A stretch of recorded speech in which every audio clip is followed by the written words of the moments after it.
আল্লাহ তাআলার পরিচয় জানা মুসলিম অমুসলিম সবার জন্য গুরুত্বপূর্ণ বিষয়।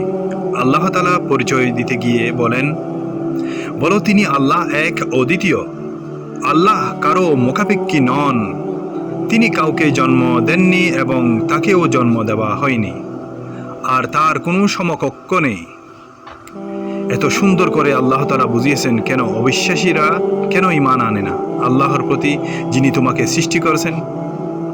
আল্লাহ ছাড়া কোনো মাবুদ নেই। মহান আল্লাহ তাআলা পবিত্র কোরআনে বলেন, আকাশমণ্ডলী ও পৃথিবী যদি আল্লাহ ছাড়া বহু মাবুদ থাকত তাহলে উভয়ে ধ্বংস হয়ে যেত।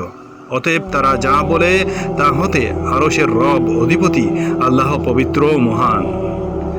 আল্লাহ তাআলা খুব সুন্দর যুক্তি দিয়ে বুঝিয়েছেন, আল্লাহ তাআলা ছাড়া যদি অন্য মাবুদ থাকত তাহলে অবশ্যই তাদের মধ্যে ঝগড়া হতো। আমি অবিশ্বাসীদেরকে বলতেছি, আপনি একবার চিন্তা করে দেখুন, দ্বিতীয় কোনো মাবুদ হলে অবশ্যই তাদের মধ্যে ঝগড়া হতো। আপনাদের ধর্মগ্রন্থেই তো বলা হয়েছে ঈশ্বর মাত্র একজন। ছান্দোগ্যোপনিষদ প্রাপাথাকা অধ্যায় 6 নম্বর শ্লোক। আপনি চিন্তা করে দেখুন, আপনার ধর্মগ্রন্থেই বলা হয়েছে। আল্লাহ তাআলা বোঝানোর জন্য আরো বলেন, আকাশ সুরক্ষিত ছাদ। বিজ্ঞান প্রমাণ করেছে যে আকাশ আমাদের তাপমাত্রা নিয়ন্ত্রণ করে। সূর্যের যে রশ্মি পৃথিবীর জন্য ক্ষতিকর, আকাশের স্তর সেই ক্ষতিকরের রশ্মিকে আটকে দেয়। আল্লাহ তাআলা ইরশাদ করেন, এবং আমি আকাশকে করেছি এক সুরক্ষিত ছাদ। এখানে বিজ্ঞান নিয়ে চিন্তার বিষয়, বিজ্ঞান ভিত্তিক আয়াত। আবার আল্লাহ তাআলা পাহাড় নিয়ে আলোচনা করেন। পাহাড় হলো ক্লিক স্বরূপ। এই পাহাড় পর্বত পৃথিবীকে স্থির করে রেখেছে। যদি পাহাড় পর্বত না থাকতো তাহলে পৃথিবী এখানে সেখানে দুলতে শুরু করত। এর শিকড় আমাদের ধারণা চেয়ে পৃথিবীর খুব গভীরে।